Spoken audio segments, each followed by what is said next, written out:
Diwata. 300 gallons of dishwashing liquid. Again, for this 300 gallons? Yes, sir.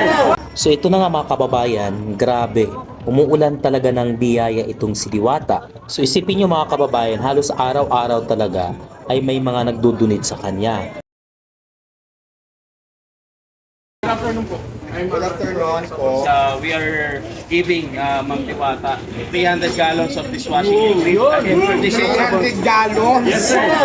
Kasi dahil po na-appreciate ng Sabon Station Philippines ang karakter ni Ma'am Diwata na sumasalamin sa bawat Pilipino na kahit anong bagyo, kahit anong dagok sa buhay, eh hindi sumusuko. Kaya po natin si Ma'am Diwata. Wow! Congratulations, Idol. Ikaw na siguro kasi Sa larangan ng sasakyan. Ang problema ko saan ko ilalagay, wala akong Sa bahay na lang, Tol. Si Madam mga commander ko sa bahay, sa mga dishwashing. Hintayin natin yung isang ano sa ilan. Dito yata daw. Ayun po siya. Kaya may So si Wonder Mali po nandun. Pasok ko na po yung sasakyan. Pasok na. Boy Abunda, pasok. So ito na nga mga kababayan, grabe.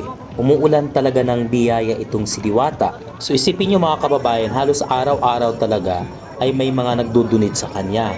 So ito po ay umabot po na 300 gallons of dishwashing liquid mula sa Sabon Station Philippines. So grabe. Aabot to ng isang taon siguro na gamitan kung hindi ako nagkakamali o ilang buwan. So napakarami. So napakalaking tulong nito kay Diwata lalong-lalo na sa araw-araw nilang operasyon mga kababayan. So ayon sa kanilang tagapagsalita, na-appreciate daw nila yung kabutihan, yung pagiging matapang, pagiging makataon ni Diwata mga kababayan. Na kahit na anumang unos, bagyo ang dumating sa kay Diwata ay nananatili siyang matatag, kaya deserve niya po mga kababayan na makatanggap ng mga blessings sa araw-araw.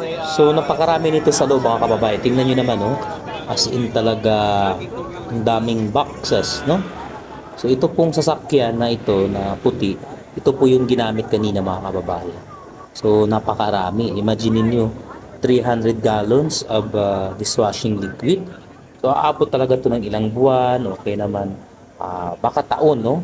So sa dami nito mga kababayan ay gaya ng nasabi ko kanina ay napakalaking tulong nito sa parisan ni Diwata. Siya po ay makakatipid mga kababayan.